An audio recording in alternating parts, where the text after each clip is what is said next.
السلام علیکم۔ اللہ تعالیٰ اس ملک، قوم اور امت پر اپنا خاص کرم کرے۔ اللہم صلی علی سیدنا محمد وعلی آلہ بقدر حسنہ و جمالہ۔ تو آج ہم بات کریں گے تقدیر، نصیب اور دعا کی، ٹھیک ہے۔ تو اللہ تعالیٰ ہم سب کو سمجھنے کی اور توفیق دے اور عمل کرنے کی توفیق دے، ٹھیک ہے۔ تو تقدیر، نصیب اور دعا، یہ ہمارا جب ایک مسلمان کی زندگی جو ہے اس دنیا میں گزارنے کے لیے وہ جو ہے بہت اہمیت کی حامل ہیں یہ تینوں چیزیں، ٹھیک ہے۔ یا انہی کے سہارے جو ہے انسان اپنی زندگی بسر کر رہا ہوتا ہے یا اپنے معاملات کو لے کے چل رہا ہوتا ہے، ٹھیک ہے۔ انہی پر انحصار ہوتا ہے ہمارا۔ تو میں ایک مسلمان اور کلمہ گو کی بات کر رہا ہوں، ٹھیک ہے، اور بنا کسی فقہ کی تفریق کے اور سب کے لیے، ٹھیک ہے۔ تو فقہ کی بات نہ تو میں کرتا ہوں، نہ میں اس کو چھیڑتا ہوں، نہ مجھے ضرورت ہے اور نہ آپ کو ضرورت پڑنی چاہیے، ٹھیک ہے۔ ان چیزوں سے جتنا دور رہیں گے اللہ تعالیٰ آپ کو اتنا بچا کے رکھے گا، ٹھیک ہے۔ تو ہمیشہ بس اللہ تعالیٰ سے حق اور سچ کو جاننے کی جو ہے وہ دعا کرنی چاہیے اور گمان بھی ایسا ہی رکھنا چاہیے۔ تو حدیث سے بات شروع کرتا ہوں۔ عبداللہ ابن عمر بن عاص رضی اللہ تعالیٰ عنہ سے مروی ہے، یہ مسلم بخاری کی وہ ہے حدیث ہے، امام مسلم کی روایت ہے یہ، ٹھیک ہے۔ تو اللہ تعالیٰ نے آسمانوں، وہ کہتے ہیں کہ حضور صلی اللہ علیہ وسلم نے جو ان سے سنا، انہوں نے اللہ تعالیٰ نے آسمانوں اور زمین کی جو ہے تخلیق سے 50,000 سال قبل یا اس سے پہلے سب کی تقدیر جو ہے وہ لکھ دی تھی یا لکھ دی گئی تھی، ٹھیک ہے۔ اب تقدیر جو ہے وہ تقدیر کی جمع ہے۔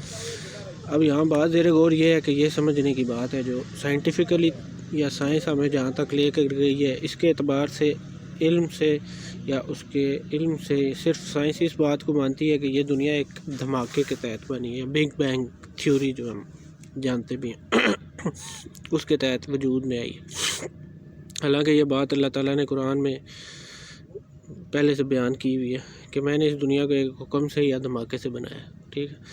تو یہ الگ بات ہے کہ ہم نے اب کبھی قرآن کھولا یا پڑھا نہیں یا سمجھا نہیں، اس لیے ہمیں پتہ نہیں، ٹھیک ہے۔ نہیں تو شاید ورنہ ہم مسلمان جو ہے وہ اس سائنس سے پہلے اس بات کو جان چکے ہوتے۔ تو بات سائنس جو کر رہی ہے یا دریافت اب کر رہی ہے، اللہ کے نبی نے ہمارے نبی صلی اللہ علیہ وسلم پر جو کتاب الہی نازل ہوئی 1400 سال پہلے ہمیں بتا دی، ٹھیک ہے۔ اب دوسری بات یہ ہے کہ یہ دوسری کریشن نہیں ہے رب کی، ٹھیک ہے۔ اللہ تعالیٰ کی دوسری تخلیق نہیں تھی یہ، یا پہلی تخلیق نہیں ہے یہ، ٹھیک ہے، دوسری تخلیق ہے، ٹھیک ہے۔ اس دنیا کو بنانا یا بگ بینگ سیکنڈ کریشن ہے، ٹھیک ہے، رب تعالیٰ کی پہلی نہیں ہے، ٹھیک ہے۔ اس دنیا کے وجود میں آنے سے پہلے عالم امر یا عالم ملائکہ جسے ہم کہتے ہیں یا نورانی عالم جو ہے وہ موجود تھا اس دنیا کے باہر، اس کائنات میں وجود رکھتا تھا۔ تو قرآن جو بتاتا ہے وہ مادہ کی دنیا کی وجود کی بات کر رہا ہے، ٹھیک ہے، میٹر کی، اور سائنس بھی اس بات کا بول رہی ہے کہ مادہ کی دنیا کے وجود میں آنے کا آپ کو ٹائم پیریڈ بتا رہی ہے اور وہ طریقہ بتا رہی ہے آپ کو اس کے وجود میں آنے کا، میتھڈ جو بتا رہی ہے وہ میٹر کا بتا رہی ہے، ٹھیک ہے، مادی دنیا جیسے جس دنیا میں ہم ہیں۔ نورانی عالم جو ہے پہلے سے موجود تھا، اب کب سے تھا یا کیسے وجود میں ہے واللہ عالم، رب سچا جو ہے وہ جانتا ہے، ٹھیک ہے۔ انسان اتنا ہی جانتا ہے جتنا رب نے انسان کو سکھایا ہے، ٹھیک ہے، یہ جتنی توفیق دی ہے۔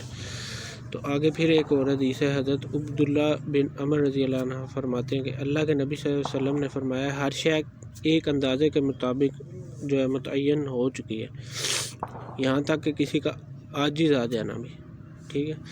امام مسلم کی روایت ہے یہ بھی۔ مثال کے طور پر اللہ تعالیٰ نے کسی انسان کو ذہانت کا ایک پیمانہ متعین کر دیا ہے، لمیٹیشن، حد بندی جو ہے یا لمیٹڈ دی ہوئی ہے ذہانت، اب ہم اس انسان کی ذہانت کا لیول کسی بھی صورت بڑھا یا کم نہیں کر سکتے، یہ انسان کے بس اور علم سے باہر کی بات ہے، ٹھیک ہے۔ ہاں، اس انسان کی ذہانت کو سنوارا جا سکتا ہے، تراشا جا سکتا ہے، ٹھیک ہے، جیسے ایک عام پتھر کو تراش کر ہی سے ہیرا حاصل کیا جاتا ہے۔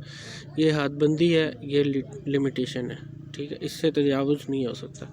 یہاں آپ کا یا میرا یا ہم سب کا کنسیپٹ کلیئر کرنے کے لیے یا ذہن میں واضح اور بالکل بات جو ہے پیغام آپ تک صحیح پہنچانے کے لیے ایک اور حدیث کا مفہوم بیان کرتا ہوں۔ اس کنسیپٹ کا کلیئر ہونا بہت ضروری ہے اور لازمی امر ہے، ٹھیک ہے، کیونکہ اگر اس بات کو صحیح سے سمجھا نہ جائے تو تب جب انسان بھٹک جاتا ہے پھر، ٹھیک ہے، اس کے ذہن میں شک و شبہات اشکال وقوع پذیر ہوتے ہیں، ٹھیک ہے، کیونکہ تقدیر اور نصیب کا مسئلہ انسان کی زندگی میں جو بنیادی حیثیت رکھتا ہے۔ بعض دفعہ انسان اسی بات کو دلیل بنا کر گناہ کر جاتا ہے، ٹھیک ہے، اور پھر ندامت یا توبہ بھی نہیں کرتا، کیونکہ اس کے ذہن میں موجود یہ شک و شبہات اور اشکال ہی اس کو دلیل گاڑ کے دیتے ہیں، ٹھیک ہے، اور سب سے بڑا دشمن نفس اور شیطان بھی اسے دلیل گاڑ کے دیتا ہے کہ یہ گناہ تو ہمارے نصیب یا تقدیر میں لکھا گیا تھا، ٹھیک ہے۔ تو اب اگر انسان ان احادیث کی روشنی میں یا علم سے اس موضوع کو سمجھنے کی کوشش کرے گا تو کبھی اشکال اور شک میں مبتلا نہ ہوگا اور بھٹکے گا نہیں، ٹھیک ہے، انشاءاللہ۔ اللہ ہم سب کو سمجھ اور توفیق اور عمل کی توفیق عطا فرمائے، آمین۔ یہ بھی امام مسلم کی روایت تھی۔ ابو ہریرہ رضی اللہ، ایک اور حدیث ہے یہاں پہ بیان کرتا ہوں۔ ابو ہریرہ رضی اللہ تعالیٰ عنہ فرماتے ہیں کہ رسول صلی اللہ علیہ وسلم نے فرمایا کہ اللہ تعالیٰ کے ہاں حضرت آدم علیہ السلام اور حضرت موسیٰ علیہ السلام کے درمیان جو ہے مباحثہ ہوا، یہ بحث یا مکالمہ ہوا یا بات چیت ہوئی، جس میں آدم علیہ السلام جو ہے حضرت موسیٰ علیہ السلام پر سبقت لے جاتے ہیں یا بازی لے جاتے ہیں۔ وہ مکالمہ یہ تھا کہ حضرت موسیٰ علیہ السلام کہنے لگے کہ آپ بابا آدم علیہ السلام وہی ہیں نا جس کو اللہ نے اپنے ہاتھوں سے تخلیق کیا، اور پھر اللہ نے آپ میں روح کو پھونکا اور پھر سب فرشتوں کو آپ کے سامنے سجدہ کروایا، اور پھر آپ کو جنت کے اندر ایک مقام دیا، اور پھر آپ کی خطا کی وجہ سے ہم مسلمانوں کو یا ہم انسانوں کو جو ہے آپ نے اپنی خطا سے زمین پر پٹخوا دیا۔ یہ یہاں پہ حضرت موسیٰ علیہ السلام جو ہے حضرت آدم علیہ السلام سے شکوہ کر رہے ہیں، شکایت کر رہے ہیں، ٹھیک ہے۔ تو اب آدم علیہ السلام جواب دیتے ہیں، یا آدم علیہ السلام کہنے لگے کہ آپ موسیٰ علیہ السلام وہی ہیں نا جس کو اللہ نے جو ہے رسالت کے لیے چنا، یا خود سے کلام کے لیے، اور خود کو اور آپ کو 2 تختیاں پتھر کی یا ٹیبلٹس جو ہے وہ دی، اور آپ کو اللہ نے اپنے قریب کیا، کوہ طور پر بلایا، ٹھیک ہے، اور کلام کیا، تو تم نے تورات میں کیا دیکھا، کیا پڑھا؟ اللہ نے تورات کائنات کے تخلیق کرنے کے کتنا عرصہ پہلے لکھ دی تھی۔ یہ حضرت آدم علیہ السلام اب ان سے سوال کر رہے ہیں، تورات میں کہیں ہوگا یا کائنات کی تخلیق سے 40 برس پہلے لکھ دی گئی تھی، ٹھیک ہے۔ تو اس میں آپ نے یہ آیت نہیں پڑھی، آدم علیہ السلام کہہ رہے ہیں کہ آپ نے اس میں یہ آیت نہیں پڑھی کہ آدم نے اپنے رب کی نافرمانی کی اور وہ راہ ہدایت سے عارضی طور پر منحرف ہو گئے، ٹھیک ہے۔